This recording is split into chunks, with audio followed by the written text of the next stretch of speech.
The Devil Wears Prada is an iconic movie about the fashion industry. On the one hand, there are many stereotypes about working for a glossy cover magazine. On the other hand, the movie gets to surprise us with the ending, when the main character quits her dream job and decides to go away. But why does she make such a choice? She did manage to become part of the fashion world and receive recognition from Miranda Priestly herself. In this video, we are going to talk about the essence of working relationships, personal boundaries, and find out whether it's possible to work with a tyrant boss. Do you like our psychological breakdowns? Subscribe to the channel and give us a thumbs up.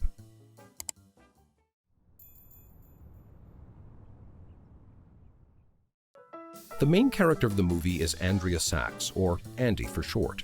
She moves to New York to work as a journalist, but she cannot find a proper job.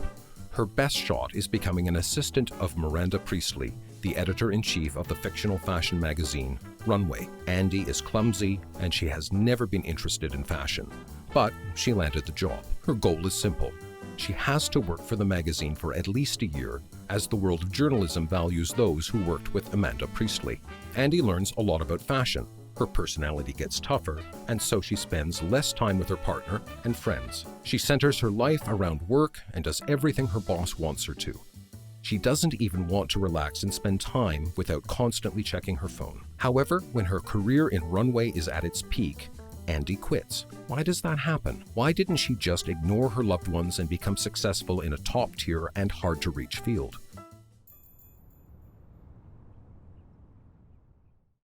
Let's analyze Andy's personality to find out. Andy is a kind and sociable small-town girl.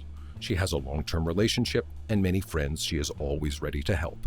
Andy doesn't take her work in Runway seriously, as she believes it's a great place to learn more before starting her career at a reputable publishing house. The main character finds herself in the center of the world of luxury and looks rather awkward because she doesn't fit in fashion and glamour.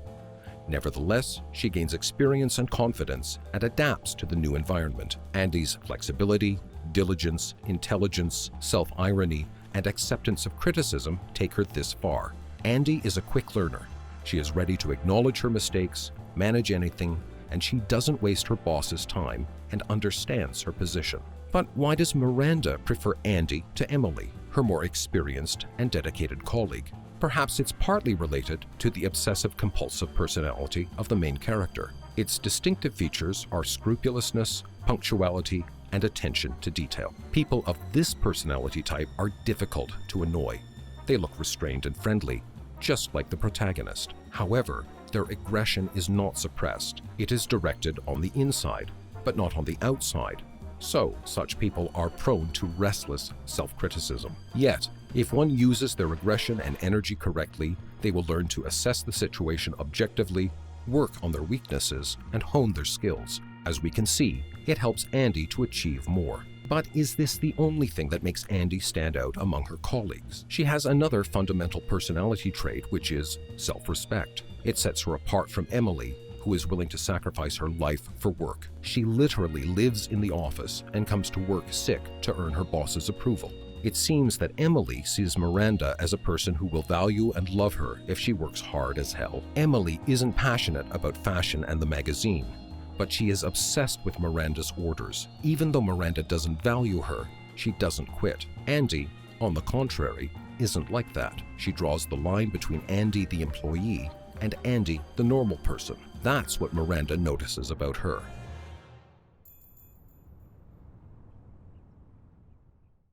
Miranda doesn't show her emotions. She looks down on people and judges them for every mistake. She seems like an egocentric person who couldn't care less about others. She doesn't value work and help, but takes it for granted. Everyone admires her and believes that her life is perfect. But soon, the audience learns the hard truth. Miranda is in an unhappy marriage, and she is just as flawed as everyone else. Miranda has a narcissistic personality type. As a true narcissist, she has no friends. Despite the impression such people make, they have an unstable self-esteem. They fear that others will reveal their true nature and judge them. So, they become detached. Narcissists struggle with accepting criticism. That's why Miranda ignores negative yet relevant comments. She likes to think she's almighty and one of a kind, and she won't be fine when someone notices her flaws.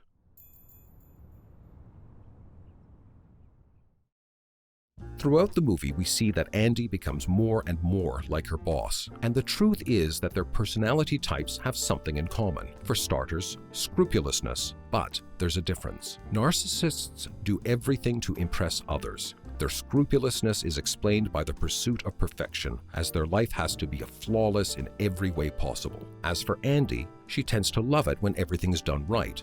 So, she's not alien to perfectionism. Low self-esteem, typical for both characters, make them even more similar. However, Miranda hides her insecurities, while Andy fights it. They are also unwilling to show emotions for different reasons. Andy is rational.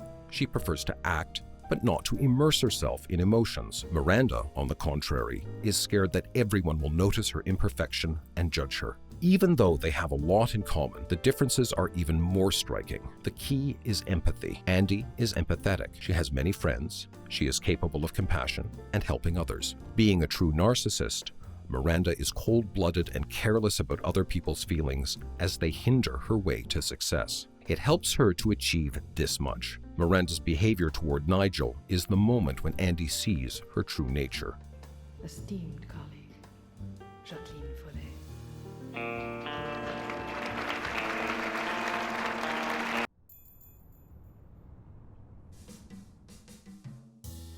When Andy starts working at the magazine, she adopts the working habits of her colleagues. Moreover, she changes and becomes more like Miranda, and her boss likes that a lot. Andy values work over everything, and her personal life is in danger. Andy runs errands day and night, so it has a negative impact on her mental health and causes burnout. Chronic stress, which Andy couldn't overcome, added to the burnout. Despite all the stereotypes, this disorder can develop quickly, just like in this case.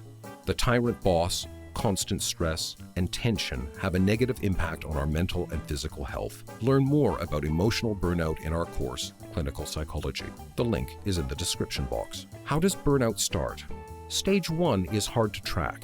It's characterized by excessive involvement in work. For example, Andy tirelessly runs errands for Miranda, forgetting about her own interests.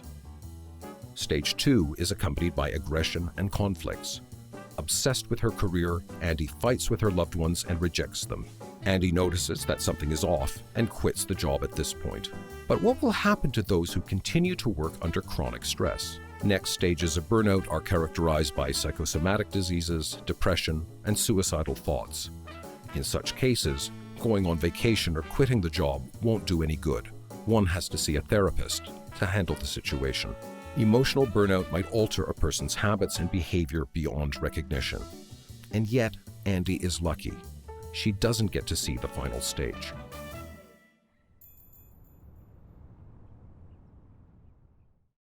Lack of experience and a clash with her narcissistic boss drag Andy into chronic stress. Moreover, she doesn't manage to set personal boundaries.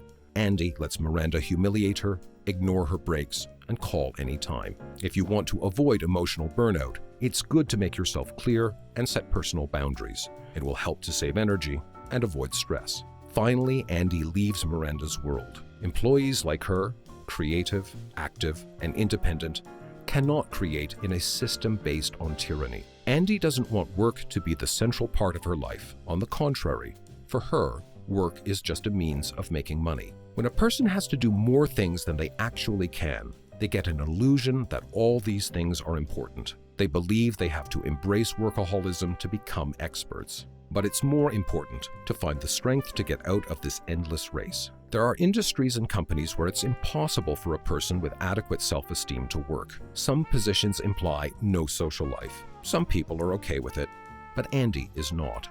She understands that work is an important part of her life, but nothing more.